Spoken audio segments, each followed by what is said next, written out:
یہ 30 سال سے جو ملک کو لوٹ رہے ہیں, جن کے پیسے باہر پڑے ہیں, جو کہ اربوں خربوں پتی بن گئے ہیں جبکہ ملک مقروض ہو گیا ہے, یہ سارے جو آج اوپر بیٹھے ہوئے ہیں ان کو فائدہ ہوا ہے. اور ان کو فائدہ کس نے کروایا؟ ملک کی اسٹیبلشمنٹ نے. اور انہوں نے کامیابی سے اسٹیبلشمنٹ کو استعمال کیا, اور انہوں نے اس اسٹیبلشمنٹ کو ان کے ساتھ مل کے سازش کی. یہ سازش کبھی نہ ہوتی جب یہ دونوں مل کے نہ کرتے. اور بہت بڑی سازش ہمارے سے نہیں ہوئی, پاکستان سے ہوئی ہے. اب میں آپ کو بتاؤں سازش ہوئی کیسے.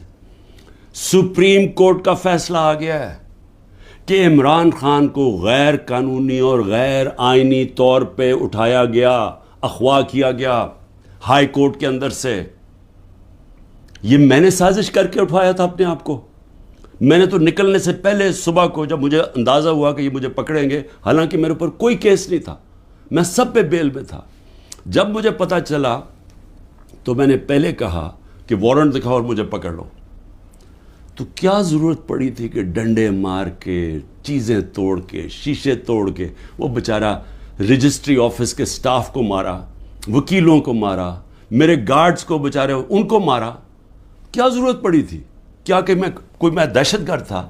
تو جان کے یہ دنیا میں دکھانے کے لیے ویژلز یہ جو گئے ہیں کہ جس طرح مجھے وہاں سے پکڑ کے لے کے گئے ہیں.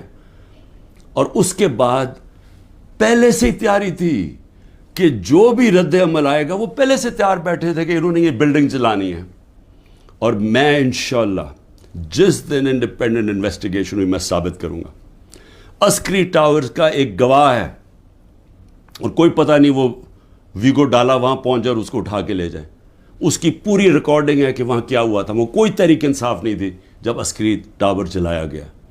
اور کیا آج آئی جی پنجاب جو دندناتا پھر رہا ہے, کیا اس سے کسی نے نہیں پوچھنا کہ وہاں سے 2 گھنٹے لگ رہے ہیں, وہ لوگ آ رہے ہیں اور یا پروٹیسٹ کرنے کے لیے, کسی نے نہیں پوچھنا اس سے کہ جناب آپ کی پولیس کدھر تھی؟ ساری جگہ تو ٹیئر گیسنگ کر رہے تھے, ساری جگہ تو کھڑی تھی, ادھر کیوں نہیں گئی؟ اور کدھر گیا وہ سی سی ٹی وی کیمرہ؟ کیوں نہیں اس کی فوٹیج آئی سب کے سامنے؟ کیوں نہیں انڈیپینڈنٹ انکوائری ہوئی؟ کور کمانڈر گھر کی سازش تھی, اور انشاءاللہ یہ سازش آئے گی سامنے جب ہمارا موقف سنا جائے گا.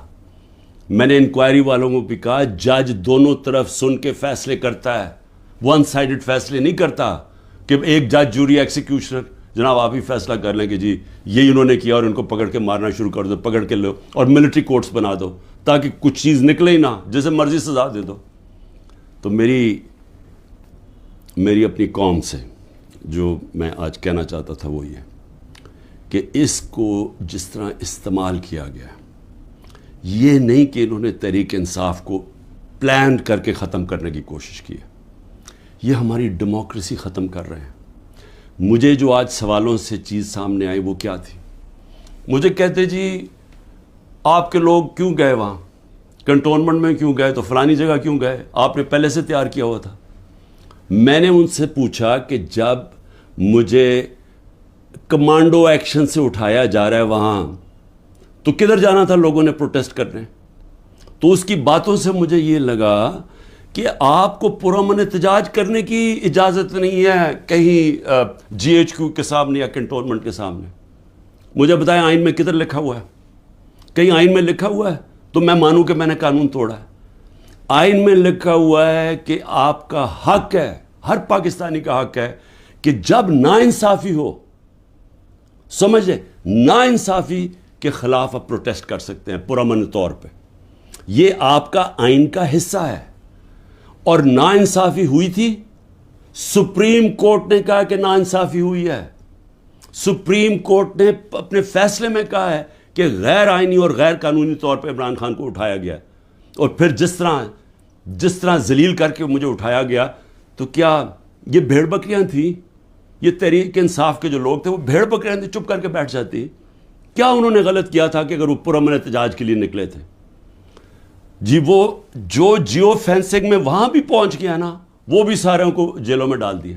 اس کا مطلب آپ یہ کہہ رہے ہیں کہ آپ ساری جگہ احتجاج اگر کر سکتے تو کریں, لیکن کہیں بھی کنٹونمنٹ کے اندر جی ایچ کیو آپ اس کے سامنے احتجاج نہیں کر سکتے. آپ ذرا غور سے سمجھیں کہ اس کا مطلب کہ آپ نے کہا ہے کہ اگر وہ قانون توڑیں بھی تو وہ قانون سے اوپر ہیں. یہ مطلب ہو گیا نا اس کا. میرے اوپر ایک کیس کیا ہے کہ میں نے ملک سے غداری کی. ملک سے کیا غداری کی کہ جنرل فیصل نصیر کو میں نے کہہ دیا ڈرٹی ہیری, اور میں نے اس کو کہا کہ یہ ذمہ دار ہے میرے قتل کا کرنے کی کوشش پہ.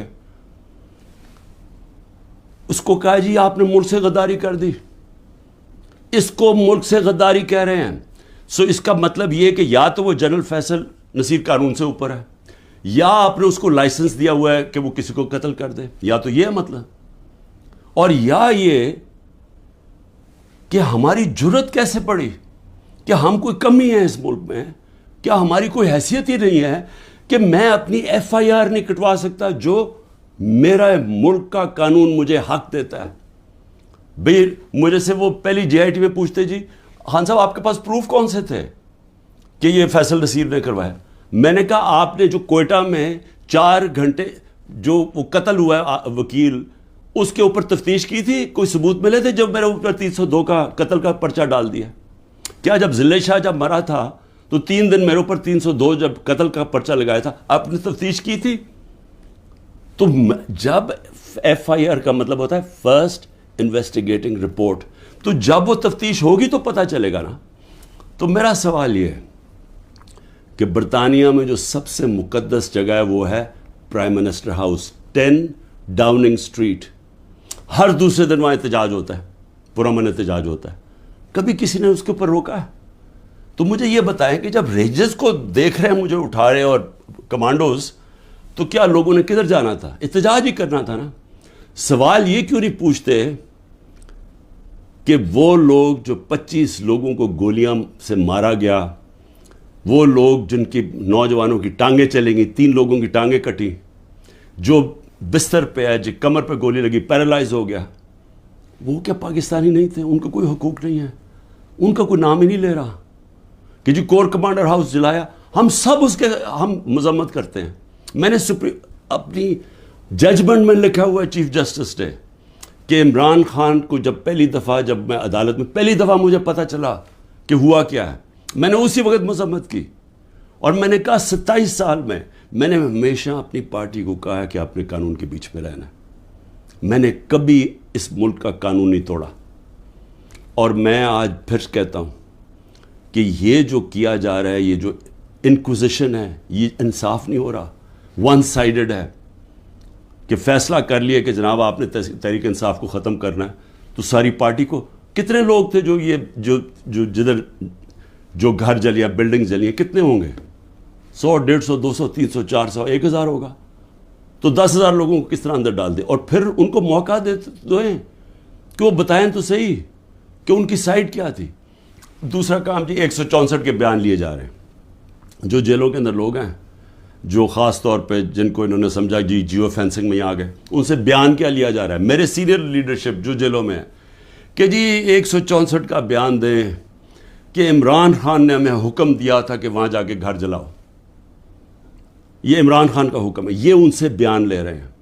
پہلے تو قانون کے اندر یہ سمجھ جائیں کہ جو وعدہ معاف گواہ ہوتا ہے اس کو گرگٹ کہتے ہیں قانون میں.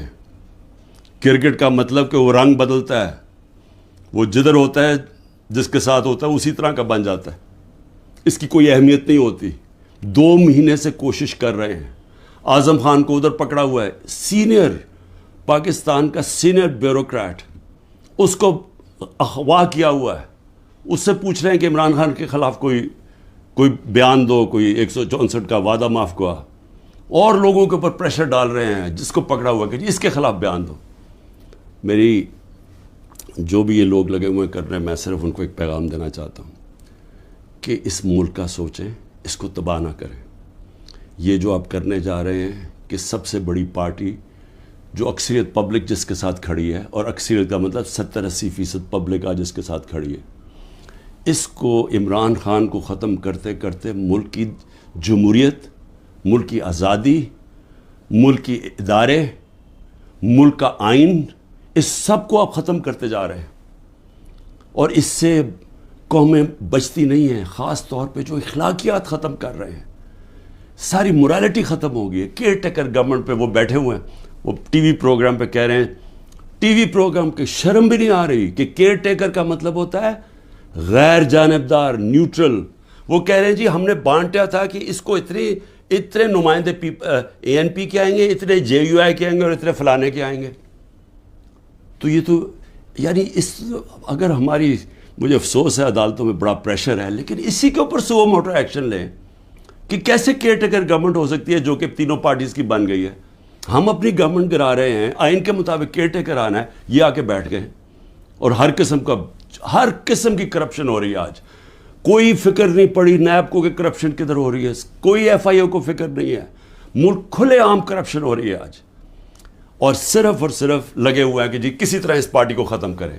تو میں صرف ایک تو یہ کہنا چاہتا تھا آج کہ میرا یہ جو ہوا ہے آج تفتیش, مجھے حیرت ہوئی کہ وہ یہ, بلکہ وہ ان کے ایسے وہ بول رہے تھے جیسے کہ آپ احتجاج بھی کرنا آپ کے لیے آپ نے کوئی غداری کر رہا ہے ملک کے ساتھ, تو پھر جمہوریت ختم کر دیں, کہتے مارشل لا لگ گیا, کہیں کہ پھر جناب جو مرضی وہ فیصلہ کریں گے وہ کریں گے.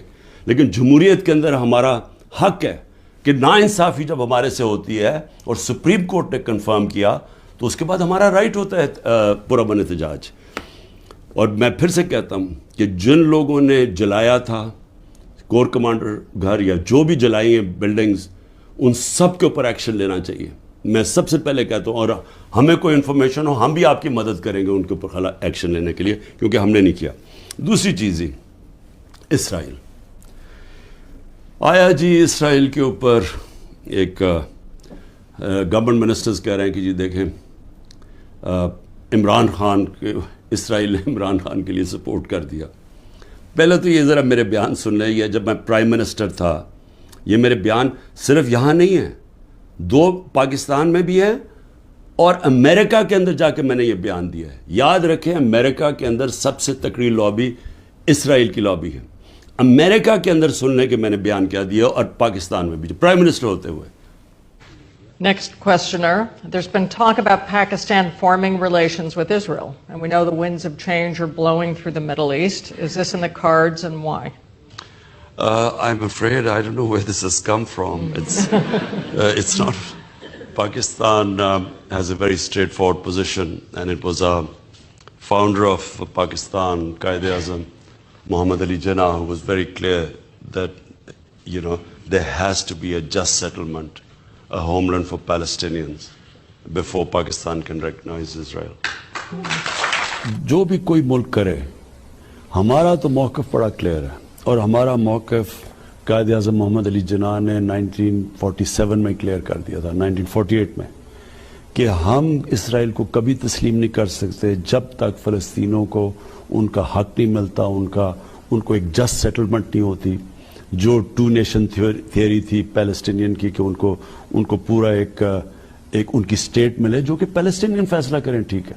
جب تک وہ نہیں ہوتا, اگر ہم وہ تسلیم کر لیتے ہیں تو ہمیں پھر کشمیر کا بھی, ہمیں ایگزیکٹلی سچویشن کشمیر کا ہے تو ہمیں وہ بھی گیو اپ کرنا چاہنا چاہیے. تو اس لیے پاکستان نہیں تسلیم کر سکتا اسرائیل کو. اب امریکہ میں میری بیان کی کیا اہمیت ہے, کیونکہ یہ جو 2 ہیں نا, نواز شریف اور زرداری یا ان کے بچے, میں چیلنج کرتا ہوں کہ یہ جا کے امریکہ کیا پاکستان میں بیان دے دیں ان کے خلاف, لیکن امریکہ میں جا کے دیں. یہ میں کہتا ہوں کہ ان کی اتنی جرت نہیں تھی کہ جب امریکہ نے اور ہندوستان نے مل کے موڈی کے دورے پہ امریکہ جب جوائنٹ سٹیٹمنٹ دی اور انہوں نے کہا کہ پاکستان کا نام لیا, بائیلیٹرل ٹاکس میں پاکستان کا نام آتا ہے کہ جی پاکستان کراس بارڈر ٹیررزم کر رہی ہے اور پاکستان کو بند کرنی چاہیے. کسی کا بیان نکلا کسی کے منہ سے, کہیں وہ بیٹھا ہوا نواز شریف کہ اس کے منہ سے کوئی آواز نکلی, کہیں زرداری کے منہ سے کوئی آواز نکلی؟ نہیں نکلے گی. جب 400 ڈرون اٹیک ہو رہے تھے پاکستان میں, جو دنیا میں کوئی مثال ہی نہیں ہے کہ آپ جس کے لیے جنگ لڑ رہے ہیں وہ آپ کے ملک میں ڈرون اٹیک کر رہے ہیں, ان کے منہ سے ایک لفظ نہیں نکلا. اور میں آج اپنی اسٹیبلشمنٹ سے پوچھنا چاہتا ہوں کہ آپ ان لوگوں کی آج حمایت کر رہے ہیں جن کے اربوں روپے نہیں ڈالر باہر پڑے ہوئے ہیں. یہ کبھی بھی ایک لفظ نہیں کہیں گے ان لوگوں کے پاس جن کو پتہ ہے کہ وہ کسی وقت ان کے، جس طرح وہ روسیوں کے اب ڈالر ضبط کر رہے ہیں نا، ان کی روسیوں کی پراپرٹیز جب سے جنگ ہوئی ہے ضبط کر رہے ہیں، وہ کبھی بھی ان کے ڈالرز، کیونکہ چوری کا پیسہ ہے اور اربوں ڈالر پڑا ہوا ہے ان کا باہر، یہ کبھی ان کے خلاف بات نہیں کریں گے، یہ اپنے ملک کے لیے کبھی کھڑے نہیں ہوں گے۔